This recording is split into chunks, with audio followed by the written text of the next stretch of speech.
Hi everyone, I'm Daniel, an indie game dev living in Germany. In my last video I talked about the creation of the art for my shoot 'em up roguelite called Osore. In this video I want to extend this a bit with breaking down how I make the animations for my game. This really brings your game to life, and that's super important. Here a quick example for that. So would you like to look at a static world, or would you rather like to look at an alive world full of motion?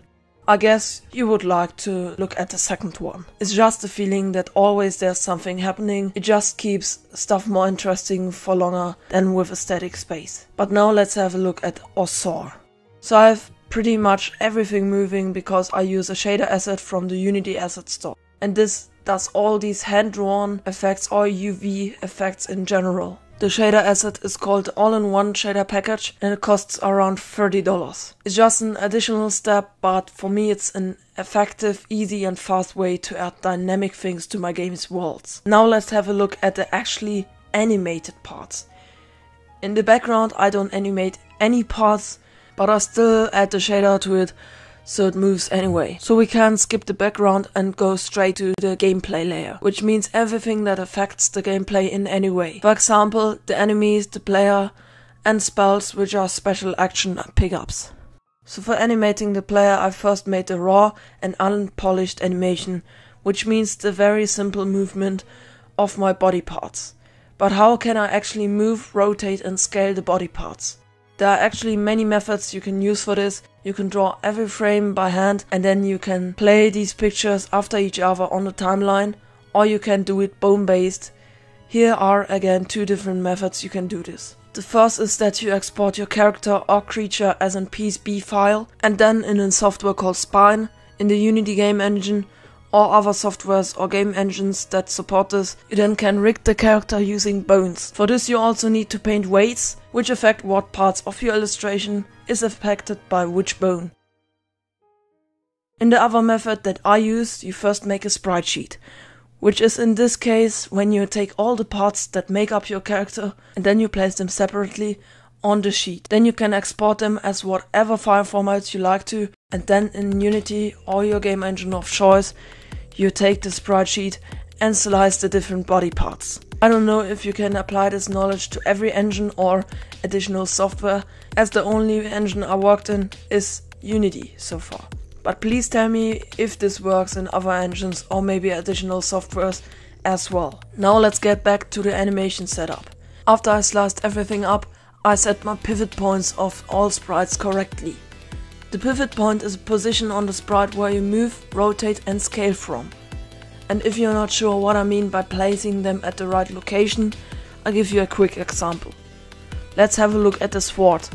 So normally you would rotate a sword from the handle instead of just the middle. So we place the pivot point at the handle. This logic applies to almost everything. Sometimes you just need to have a look at reality and you know where to place the pivot. So now you need to create the rig. This means putting your sliced parts back to the right place and setting the right sorting layers. You also need to parent the right parts to each other. So for example, you would make the head a child of the body and the eyes one of the head. So the head would move with the body and the eyes would move with the head. So after setting up the rig, we can begin animating. Let's get back to our player. So as I said a bit before, I first made the raw and unpolished animation. Now some of you think, how can an animation be unpolished? And it's pretty easy. The animation feels kinda lifeless and somewhat robotic. So for my cartoonish fantasy art style, it would fit pretty good when we add some bounciness, aka squash and stretch. Squashing is when I scale up the object on the horizontal axis and scale it down on the vertical axis. And stretching is when I scale up the object on the vertical axis and scale it down on the horizontal axis. The more squash and stretch you add, the more cartoony and less realistic your animation will feel. But you need to be careful with squash and stretch, as when you overdo it, the animation won't look really good. So after adding it to my player's animation, it looks much better. I also made a nice and really bouncy animation for dashing. It's just squashing the player and nothing more. And it's almost the same with all the other creatures in Osore. Then the spells got some nice bouncing animations when they appear. You make this effect when you set the scale to 0 at the first frame. Then 10 frames after you set the scale to 1.1, so it's a bit bigger than it actually is. Then 5 frames after that you set the scale to 0.9, so it's a bit smaller than usual. Another 5 frames after you set the scale to 1, which is the actual size of a spell. This gives you this bouncy appearing animation, which is pretty stylish in my opinion. Now I actually covered every animations in the gameplay, at least for one creature, as they behave similar in terms of animation. Now let's have a quick look at the foreground. Here's a little animation as well. The clouds. I just again let them squash over time a bit slowly and it looks pretty cool. For the UI, especially the panels, like the pause menu or the game over screen, I made some basic animations as well for appearing and disappearing.